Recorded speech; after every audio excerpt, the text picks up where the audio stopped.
All right, so get ready, because today we are taking a deep dive into a story that's, well, it's way more than just a charming title. Yeah, definitely. We're looking at A Short History of Tractors in Ukrainian. A novel. A novel, yes, that uses humor to explore, some really complex family dynamics. Well, it's deceptive. It is. Very deceptive. You think you're getting like a lighthearted romp through, the English countryside? Right. And then, boom, all of a sudden you're grappling with cultural clashes, immigration, and like echoes of historical trauma. All those things at once. Exactly. And so we meet Nadezhda and Vera. The sisters? They're sisters, Yes. right. And they are trying to navigate life with their aging father, Nikolai. And then And then, he drops a bombshell. oh yeah, Dad drops a bombshell. He's getting married.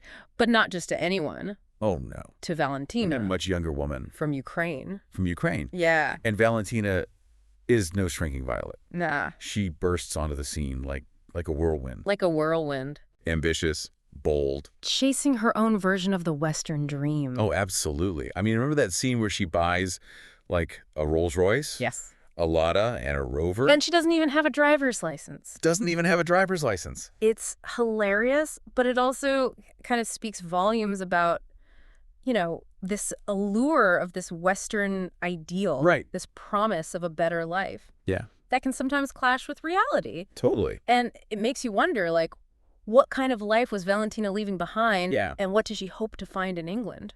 It really does. Yeah. And of course, Valentina's arrival throws a wrench into the sisters' already, complicated relationship. Well, for sure. Nadezhda is the idealistic one. Right. While Vera is more, cynical and pragmatic. Uh-huh. And suddenly they kind of have to band together. Against this common enemy. Against this common enemy, yeah. Right. But can they actually put their differences aside? Well, that's the question, isn't it? Their dynamic reflects a tension that I think exists in a lot of families. Uh-huh. This push and pull between, love and resentment. Right. And the struggle to truly understand each other. Yeah. Have you ever experienced that? Oh, absolutely. Yeah. I think everyone has. And just when you think you have, their dynamic figured out, there's a huge twist. Oh, yeah. A secret about their inheritance comes to light. Uh-huh. Turns out Vera benefited from a last-minute change to their mother's will. Wow. Which leaves Nadezhda feeling totally betrayed. That's rough. So this is where the novel gets really interesting, I think, because it makes you think about how money and possessions can become so entangled with love and loyalty. And resentment. And in this case, resentment. It raises the question, how much do those external factors shape our family bonds? That's a great question. Right.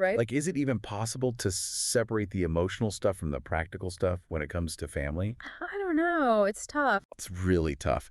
And then there's Nikolai, the dad. Right. And he's completely smitten with Valentina. Oh, yeah. Sees her as this damsel in distress. He's got to save her. He needs to save. And what's fascinating here is how his past is influencing his present. Absolutely. We learn about Nikolai's wartime experiences. Yeah. His escape from a German labor camp. Mm-hmm. And the devastating story of his first wife's family. During the Ukrainian famine. During the Ukrainian famine, yeah. These experiences, especially the famine, I think they've deeply shaped his worldview. Okay, so for those who aren't familiar with this period of history, the Ukrainian famine, or the Holodomor, was a man-made famine in the 1930s. Right.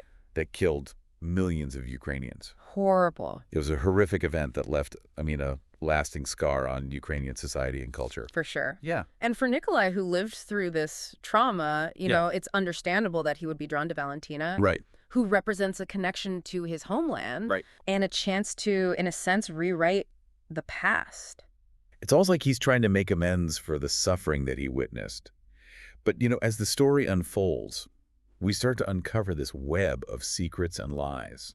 Oh, yeah. That entangles everyone. Entangles everyone. There are hidden affairs, financial manipulations. Uh-huh. And to top it all off, Valentina announces that she's pregnant. Oh, wow. But is Nikolai really the father? Ooh, good question. This is where the novel, I think, really digs into the complexities of truth and perception. Right. It asks us to consider why we sometimes choose to believe comforting lies. Yeah. Rather than face painful realities. And how often does that happen within families? All the time. Right. We build these narratives to protect ourselves and each other, but at what cost? Exactly. Here's a kicker. The whole story is being told from Nadezhda's point of view. Oh, interesting. So how much can we trust her version of events? Is she a reliable narrator? Right. Or is her own bias shaping the story we're getting? It's a fantastic question, and one that we'll be exploring further in this deep dive. Okay, good. The idea of the unreliable narrator, it's a powerful literary device because it forces us as readers to question everything. Right. You know? We have to look for clues, we consider different perspectives, and ultimately we realize that truth can be very subjective. And especially within families. Oh, Everyone has their own version of the story, their own interpretation of events. Totally. So as we continue our deep dive into a short history of tractors in Ukrainian, we'll be peeling back these layers of truth and perception. We're going to be exploring the motivations of each character, and ultimately we're trying to understand, like, these larger forces at play in this, seemingly simple family drama. Okay, I'm ready. Yeah. So last time we were left wondering about Valentina. Uh-huh. And her motives. Right. And, whether Nikolai was starting to see through her carefully constructed facade. Yeah. So where do things go from here? Well, it gets even more intense. Right. Nadezhda and Vera, they're determined to get Valentina out of their lives. And more importantly, out of their father's life. Right.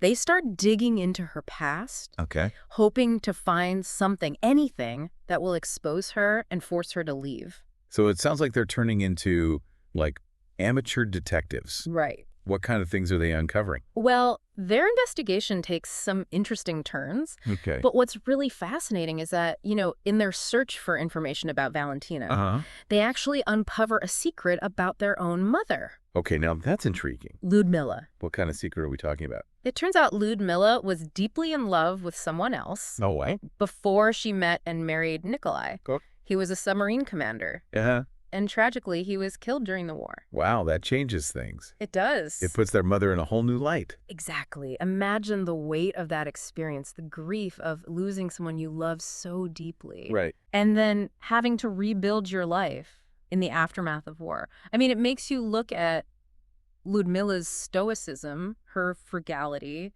in a different way. Yeah. She was carrying a lot of unspoken pain. Yeah, it's like we're seeing her through a new lens, understanding her choices, her personality in a deeper way. Right. But how does this revelation impact Nadezhda and Vera?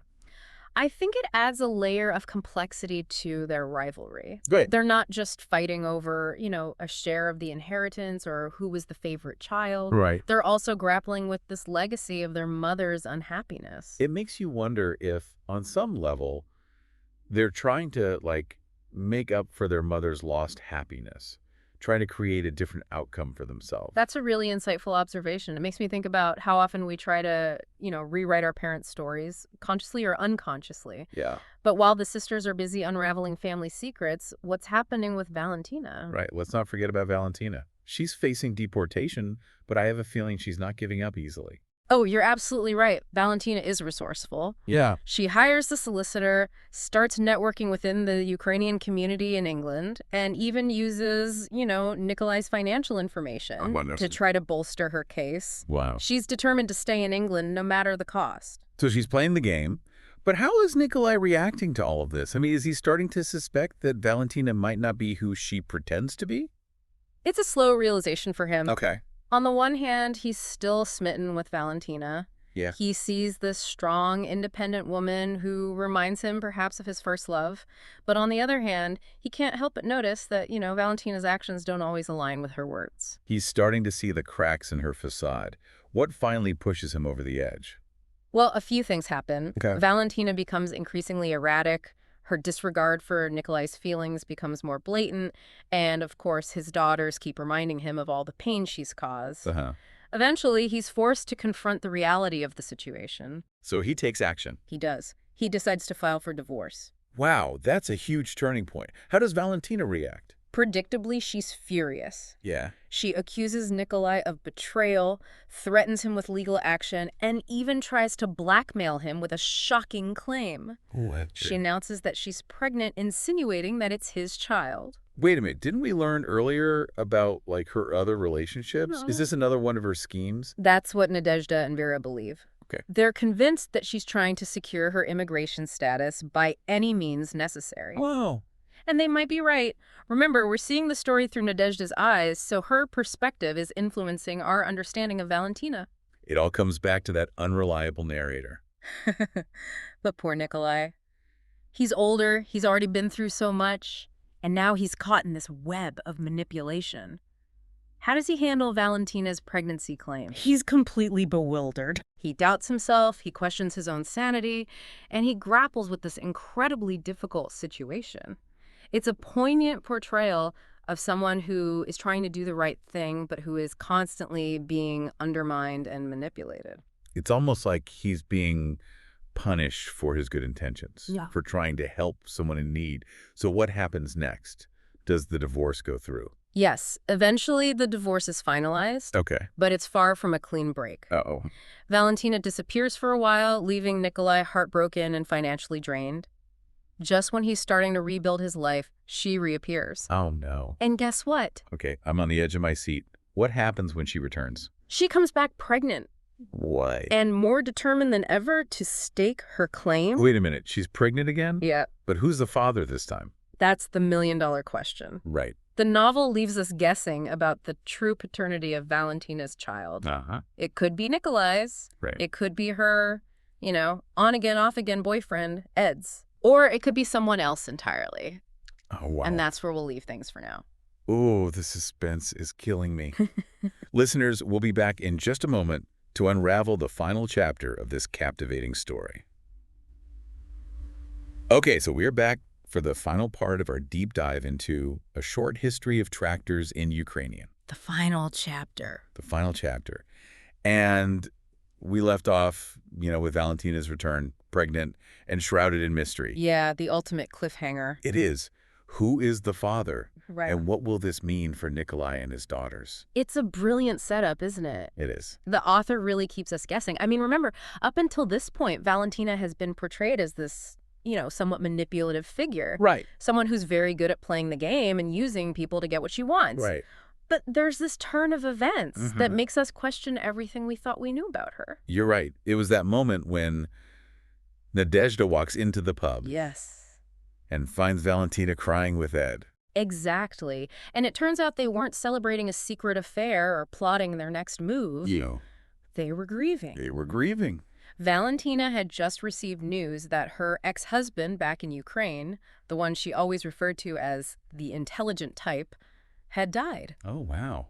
That's a complete shift in perspective. Yeah. Suddenly we see this different side of Valentina, Right. a side that's vulnerable and heartbroken. Yeah. It makes you realize that, I don't know, even someone who can be manipulative and scheming is still capable of genuine emotion. Absolutely. And it highlights, I think, the danger of making assumptions about people based on limited information. Yeah. We tend to label people, especially in family situations where emotions run high. Right. But the reality is people are complex. They are. And even those who make questionable choices can surprise us. Yeah, it makes you wonder how much of Valentina's tough exterior was like a defense mechanism. Right. A way to protect herself in a world that hasn't always been kind to her. Exactly. But this revelation about her ex-husband also complicates things. For sure. Is she being genuine with Nikolai, or is she still trying to manipulate him? It's a question that kind of hangs over the rest of the novel. Yeah. And to make things even more complicated, Uh-oh. another man enters the picture. Oh, no. Dubov, Dubov. the brother of Valentina's deceased ex-husband. Hold on. We have another character entering the scene like this late in the game. I know, right? It seems like the drama never ends. But Dubov is a fascinating character. He arrives from Ukraine with the intention of taking Valentina and her son, Stanislav, back with him. So he's essentially a rival for Valentina's affections and for her future. In a way, yes. He represents a different path for Valentina. He's successful, charming, and smitten with her. He believes he can win back her heart and provide, a stable life for her and her son. Okay. But there's another layer to Dubov that adds, I think, another dimension to the story. What do you mean? Well, Dubov is deeply critical of the West. He sees Valentina's struggles as a direct result of what he perceives as, a corrupt and capitalist system. Oh, interesting. He represents a completely different worldview, a clash between the idealized vision of the West that Valentina was chasing and the reality that, many immigrants face. It sounds like his arrival forces everyone to confront some hard truths, not just about Valentina, but also about their own beliefs and assumptions. Exactly. And for Nikolai, Dubov's presence brings up all sorts of, complicated feelings about his Ukrainian heritage and his own past. So we have this incredibly complex situation, a love triangle, cultural clashes, and the lingering question of Valentina's motives. How does it all resolve itself? Well, the ending is both surprising and, I think, very fitting for the themes of the novel. Valentina chooses neither Nikolai nor Dubov. She strikes out on her own. She does. She decides to create her own path, focusing on raising her children and embracing her independence. It's a powerful statement about her resilience and her refusal to be defined by the men in her life. I love that. After all the manipulation and drama, she finally takes control of her own destiny. And while it might seem like a defeat for both Nikolai and Dubov, I think it's actually a liberation for everyone involved. Yeah. They're freed from this tangled web of relationships and expectations. Right. They can start anew, each on their own terms. What about Nadezhda and Vera? Do they ever find peace with their father? They do. It's a gradual process, of course. They come to accept their father's flaws and recognize that he was trying his best, even if his choices weren't always the wisest. Right. And they begin to understand, I think, their own roles in the family drama, acknowledging their own biases and how those shaped their perceptions of Valentina. It's a reminder that family relationships are rarely simple. There's forgiveness, understanding, and a lot of letting go. And that brings us to, I think, one of the most poignant themes in the novel, the enduring power of the past. Throughout the story, we see how the characters' choices are shaped by their personal histories, the traumas they've experienced, and the cultural forces that have molded their worldviews. It's a reminder that we all carry the weight of our past, but we also have the power to shape our future. Sometimes letting go of old narratives and grudges is the key to finding true happiness. Beautifully said. And I think that's what makes A Short History of Tractors in Ukrainian such a special novel. Yeah. It's funny, it's heartbreaking, and it leaves you thinking about, the complex tapestry of family, history, and the choices we make. It's a story that stays with you long after you finish reading it. So, to all our listeners, if you haven't read this book, I highly recommend it. It's a wild ride, full of surprises, poignant moments, and it just might inspire you to take a closer look at the hidden stories within your own family. Until next time, keep diving deep.